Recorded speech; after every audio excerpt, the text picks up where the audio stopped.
Shalom saudara-saudara yang dikasihi oleh Tuhan. Menyelesaikan masalah tanpa mengerti akar masalah akan menimbulkan masalah-masalah yang baru. Saudara, oleh karena itu saudara, penting sekali kita mengenal firman Tuhan supaya kita boleh mengenal diri kita sendiri sehingga kita tahu apakah akar masalah dalam kehidupan kita. Salam jumpa dalam program Tuhan adalah Gembalaku. Saudara, pandangan pada umumnya dunia ini tentang manusia adalah bahwa manusia itu baik sejak dia lahir. Dan ketidakbaikan itu terjadi di dalam proses waktu yang berjalan. Ketika dia mulai bergaul dengan banyak faktor membuat seseorang itu menjadi seorang yang tidak baik. Oleh karena itu, yang perlu diusahakan adalahnya perlunya perbaikan di dalam tatanan sosial, baik terkait dengan pendidikan, kesejahteraan bagi semua orang, dan lain sebagainya. Saudara, hal itu perlu diusahakan. Hal itu baik, meski kita tahu bahwa seringkali semua itu hanya dalam tataran wacana. Saudara, jikalau kita memang memiliki pandangan manusia seperti itu, maka saudara, manusia itu sebetulnya tidak ada harapan dalam hidup ini. Karena dunia dengan segala faktor-faktornya tidak semakin baik. Khususnya dalam hal moralitas dan kejahatan. Saudara, Alkitab mengatakan hal yang berbeda. Bahwa manusia sejak kandungan ibunya adalah seorang yang berdosa. Keberdosaan manusia bukan karena tatanan sosial. Justru tatanan sosial yang berdosa karena manusia yang lahir adalah manusia yang berdosa. Saudara, Alkitab berkata upah dosa adalah maut. Saudara, itu berita firman Tuhan. Dan itulah kenyataan yang kita lihat. Bagaimana buah daripada dosa. Saudara, kita menyaksikan maut yang ada di depan pintu di dalam setiap kehidupan manusia. Namun saudara, Alkitab tidak berhenti di sana. Tapi Alkitab memberitahukan kepada kita, tetapi kasih karunia Allah ialah hidup yang kekal di dalam Kristus Yesus Tuhan kita. Itulah Roma pasal 6 ayat 23. Mari kita membaca Mika pasal 4 ayat 6 sampai 14. Pada hari itu demikianlah firman Tuhan, aku akan mengumpulkan mereka yang pincang dan akan menghimpunkan mereka yang terpencar-pencar dan mereka yang telah kucelakakan. Mereka yang pincang akan kujadikan pangkal suatu keturunan, dan yang diusir suatu bangsa yang kuat. Dan Tuhan akan menjadi raja atas mereka di Gunung Sion dari sekarang sampai selama-lamanya. Dan engkau, hai menara kawanan domba, hai bukit putri Sion, kepadamu akan datang dan akan kembali pemerintahan yang dahulu kerajaan atas putri Yerusalem. Maka sekarang mengapa engkau berteriak dengan keras? Tiadakah raja di tengah-tengahmu? Atau sudah binasakah penasihatmu sehingga engkau disergap kesakitan seperti perempuan yang melahirkan? Menggeliatlah dan mengadulah. Hai putri Sion, seperti perempuan yang melahirkan. Sebab sekarang terpaksa engkau keluar dari kota dan tinggal di padang, terpaksa engkau berjalan sampai Babel. Di sanalah engkau akan dilepaskan. Di sanalah engkau akan ditebus oleh Tuhan dari tangan musuhmu. Sekarang banyak bangsa berkumpul melawan engkau dengan berkata, biarlah dia dicemarkan, biarlah mata kita puas memandangi Sion. Tetapi mereka itu tidak mengetahui rancangan Tuhan. Mereka tidak mengerti keputusannya, bahwa ia akan menghimpunkan mereka seperti berkas gandum ke tempat pengirikan. Bangkitlah dan iriklah, hai putri Sion, sebab tandukmu akan kubuat seperti besi, dan kukumu akan kubuat seperti tembaga, sehingga engkau menumbuk hancur banyak bangsa. Engkau akan mengkhususkan rampasan mereka bagi Tuhan, dan kekayaan mereka bagi Tuhan seluruh bumi. Sekarang engkau harus mendirikan tembok bagimu, pagar pengepungan telah mereka dirikan melawan kita. Dengan tongkat mereka memukul pipi orang yang memerintah Israel. Saudara yang dikasihi oleh Tuhan, ketika kita membaca hukum-hukum Allah di dalam perjanjian lama, apakah yang menjadi kesan kita? Salah satu yang dapat menjadi kesan kita adalah bahwa adanya tersirat kekejaman di dalam konsekuensi pelanggaran. Meski pasti kita temukan juga pelajaran tentang kasih, bukan? Saudara, apakah memang Tuhan itu kejam? Saudara, jawaban yang pasti adalah tidak sama sekali. Tuhan menyatakan kepada bangsa Israel di dalam kitab Mika bahwa mereka akan pergi ke pembuangan ke Babel. Kita dapat membaca bagaimana bangsa Babel adalah bangsa yang kejam. Pertanyaannya, apakah yang sedang Tuhan lakukan? Tuhan hendak menyatakan kepada bangsa Israel yang adalah umat Allah bahwa mereka harus meneladani Tuhan, bukan hidup seperti dunia ini. Saudara, Tuhan itu Tuhan yang kudus, maka umat Tuhan harus hidup kudus. Tuhan itu Tuhan yang kasih, umat Tuhan harus hidup dalam kasih. Saudara, hukum-hukum Allah dan tindakan Allah itu Allah lakukan agar umat Tuhan mengenal sesungguhnya siapakah Tuhan itu. Dan saudara, tentu penyataan Allah yang paling nyata tentang Allah adalah dengan kedatangan Tuhan Yesus. Saudara, apakah sebenarnya pesan firman Tuhan bagi kita melalui bagian firman Tuhan ini? Yang pertama, kasih karunia di dalam Tuhan Yesus itu berlimpah-limpah melampaui dosa-dosa dan kelemahan-kelemahan manusia. Saudara, firman Tuhan berkata begini, pada hari itu demikian firman Tuhan, aku akan mengumpulkan mereka yang pincang dan akan menghimpunkan mereka yang terpencar-pencar dan mereka yang telah kucelakakan. Mereka yang pincang akan kujadikan pangkal suatu keturunan dan diusir suatu bangsa yang kuat. Dan Tuhan akan menjadi raja atas mereka di Gunung Sion dari sekarang sampai selama-lamanya. Dan engkau, hai menara kawanan domba, hai bukit putri Sion, kepadamu akan datang dan akan kembali pemerintahan yang dahulu, kerajaan atas putri Yerusalem. Saudara, firman Tuhan disampaikan oleh Mika bukan sesuatu yang terjadi dalam waktu dekat, tetapi berbicara tentang waktu yang akan datang juga. Yaitu ketika Mesias itu datang. Yaitu ketika Yesus Kristus itu datang. Saudara, ketika Yesus Kristus itu datang, maka anugerah itu dinyatakan kepada manusia. Saudara, ketika saudara kita membaca firman Tuhan ini, aku akan mengumpulkan mereka yang pincang dan menghimpunkan mereka yang terpencar-pencar dan mereka yang telah kucelakakan. Saudara, di dalam kitab Yesaya pasal 35 ayat 6, kita mendapatkan pesan yang hampir mirip. Dikatakan seperti ini, pada waktu itu orang lumpuh akan melompat seperti rusa. Dan mulut orang bisu akan bersorak-sorai sebab mata air memancar di padang gurun dan sungai di padang belantara. Ini berbicara tentang satu masa, yaitu ketika Mesias itu datang.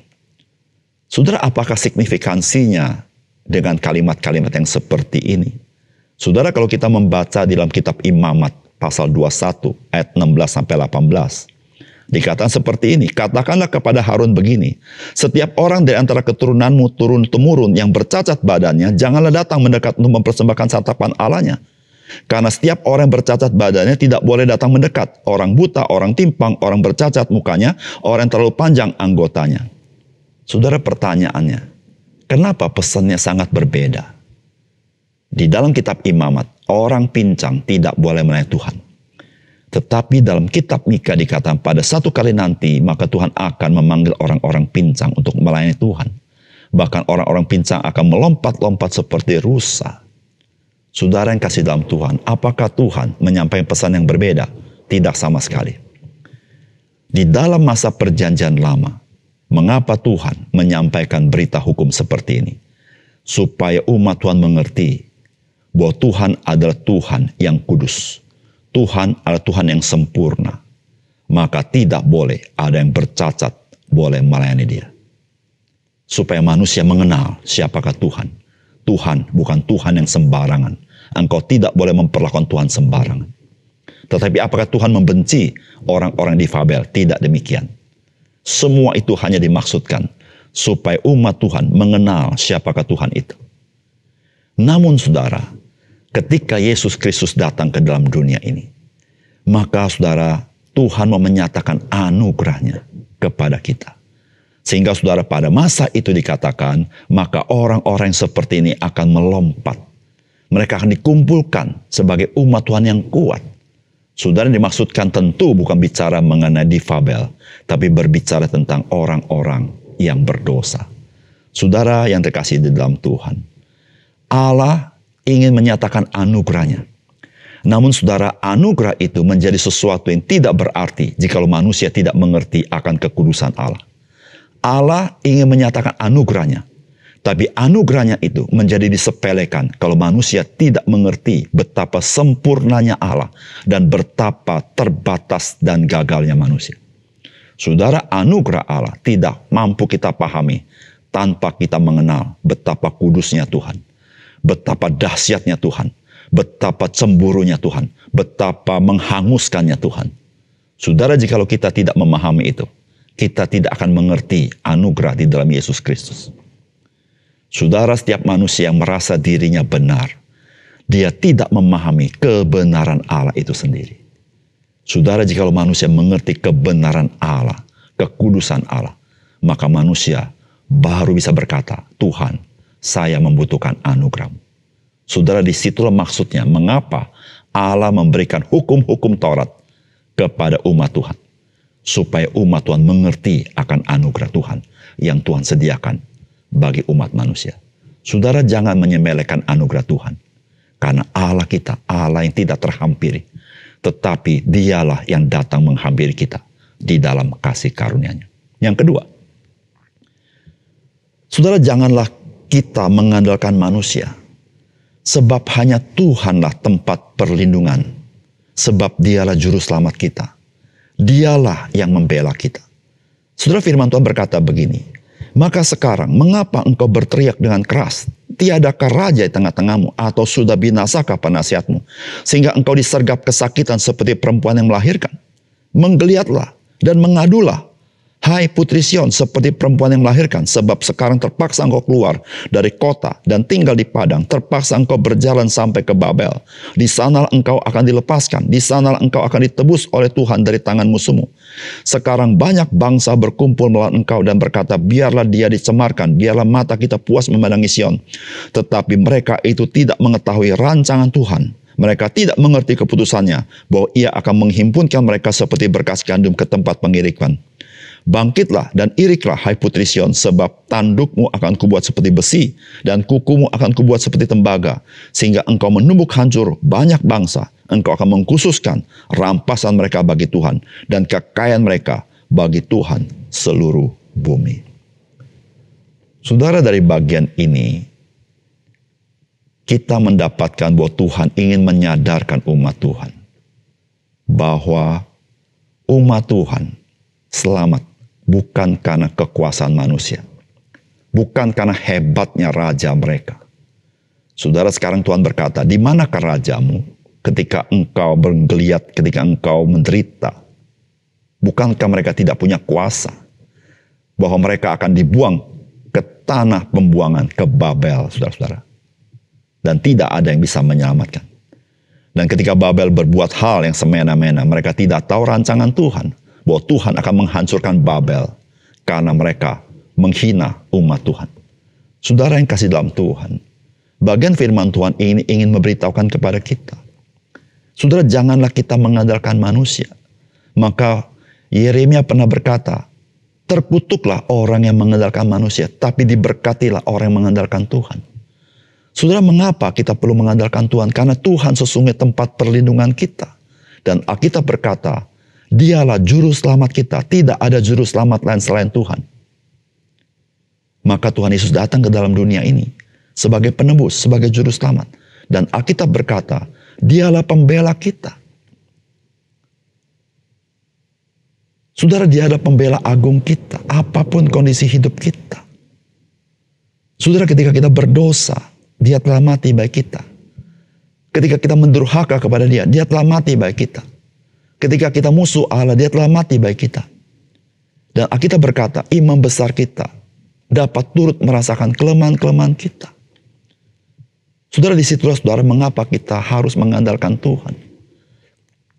Karena Dialah yang memang satu-satunya memiliki kuasa, memiliki kasih, memiliki kenyataan untuk menolong dan menopang kita.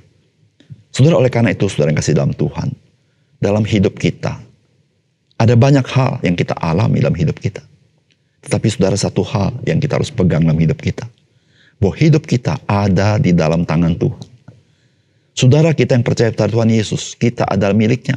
Kita telah ditebus oleh darah yang mahal. Alkitab berkata dia akan memelihara kita seperti biji matanya. Dan kita menjadi anak-anak Allah. Dan Bapa tahu segala kebutuhan kita. Bapa tahu sebelum engkau berdoa. Saudara, semuanya itu Tuhan sampaikan kepada kita untuk memberitahukan kepada kita bahwa kita sepatutnya hanya bergantung kepada Tuhan, bukan bergantung kepada yang lain. Bahkan di tengah-tengah masa yang sangat sulit, Tuhan, Dia membela kita. Tuhan nyatakan di dalam kitab Mika bahwa bangsa-bangsa yang tidak mengerti akan rancangan Tuhan terhadap umatnya. Saudara, apapun yang orang perlakukan kepada orang percaya, saudara, Tuhan, Dialah kota benteng kita. Dialah yang membela hidup kita. Mari kita berdoa. Bapa surga, terima kasih untuk kebenaran firman Tuhan yang menghibur hati kami. Ketika kami membaca firman-Mu, bangsa Israel terbuang ke tempat pembuangan, tetapi Tuhan, Engkau tetap memelihara mereka. Engkau tidak membiarkan mereka hancur. Tuhan yang memelihara mereka, menguatkan mereka, sehingga mereka boleh hidup di dalam kemenangan Tuhan. Tuhan, inilah bagian firman Tuhan yang Kau nyatakan kepada kami sebagai orang percaya.